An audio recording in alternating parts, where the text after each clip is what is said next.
Here at meepsquared, I want everyone to enjoy the game and to do well. To improve at the game, we have to be okay with losing and figuring out what went wrong, so then we can do better.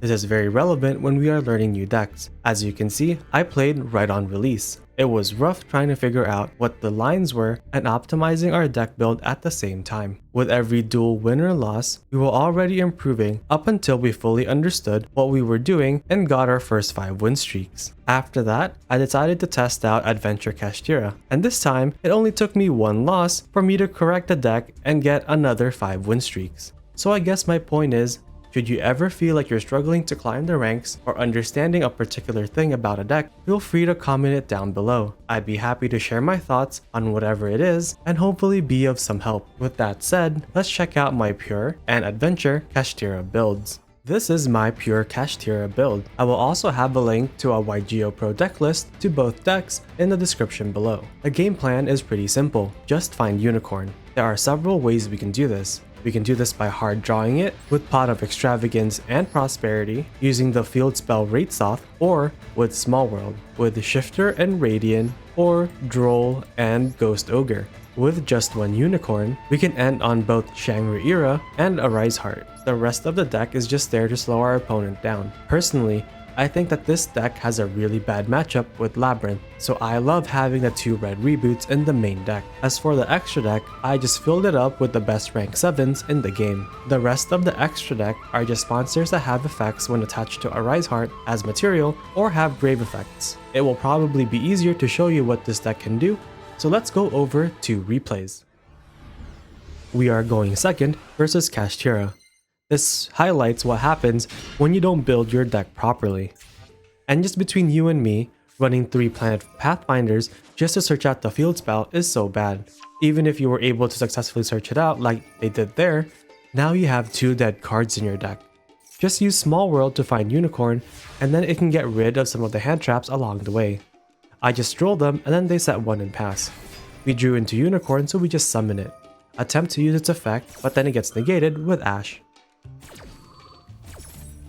But now, this allows us to look into our extra deck and then banish their Zeus. Small World reveals Scareclaw and Maxi to add Fenrir to our hand. Now, here we just move to battle, attack, and pass.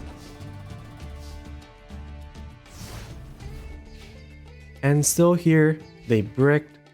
So do your best to optimize your deck builds, because from here you can see how bricky this deck can really be.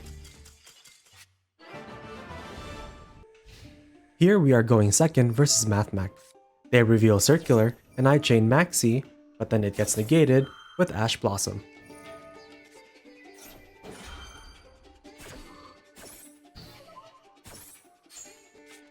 Sigma summons itself from the grave, and Circular gets to add Superfactorial to their hand.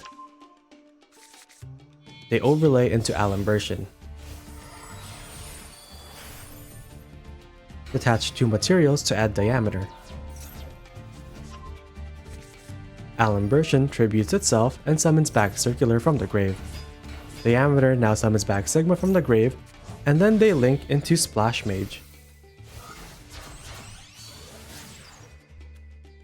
They bring back Alimbertion, and then they link into Heat Soul.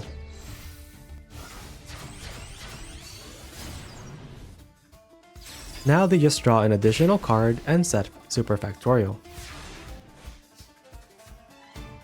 They activate Heat Soul again, and now the Thrust that we just drew is now live. Thrust adds talent to my hand, and then we get Drolled. We use talent to reveal their hand, and then we shuffle back their Ash Blossom. Summon Fenrir, and then Ariseheart. Finally, they use Superfactorial, but then we banish Diameter.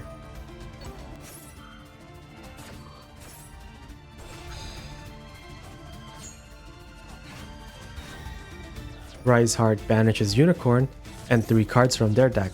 I activate Birth to summon back Unicorn, but then they ran away. This is actually my second video today. If you want to see more going first Kashtira plays, check out the link to my first video in the description below. Now, this is my adventure Kash deck. It is very similar to the pure Kashtira deck, but we removed some of the hand traps in favor of the adventure package. The great thing about this deck is, with Thrust, we can easily search out Harpy's Featherstorm, which means if we can get to our Griffin from the adventure package, we can then prevent our opponents from using monster effect for one whole turn. We can easily find the adventure package by overlaying 2 level 7 monsters into Dracosack, summoning 2 level 3 tokens, and then linking them into Cherubini. This will then send Enchantress to the grave, which we can then banish to add Rite of Aramasir to our hand. We will go over both what our end board looks like going first, and then breaking our opponent's board going second. We are going first versus Pearly. I summon Unicorn and use its effects to test for hand traps, but they didn't have anything, so I added Birth. I banished 6 for Prosperity. And since we already have access to all of our Kashtira monsters, I add Rite to my hand. Rite summons an adventure token and then activates Fateful Adventure. Griffin summons itself, so we can have a negate on board. Fateful adds Draco back to our hand, and then to thin out the deck, we search for Enchantress. Theosis targeting Unicorn to summon Fenrir. Fenrir adds Ariseheart to our hand. Special Ariseheart, overlay into Era. Ariseheart effect to banish Unicorn. Era now locks a pen zone. Birth summons back Unicorn. Overlay Ariseheart into Ariseheart.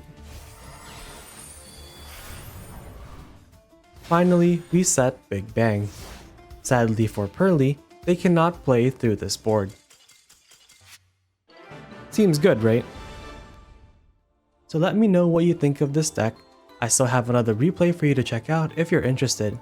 As soon as I am done working on this video, I am off to learn Gishki Sprite for tomorrow's video. I hope you are enjoying this week of daily videos. And as always, thanks for watching.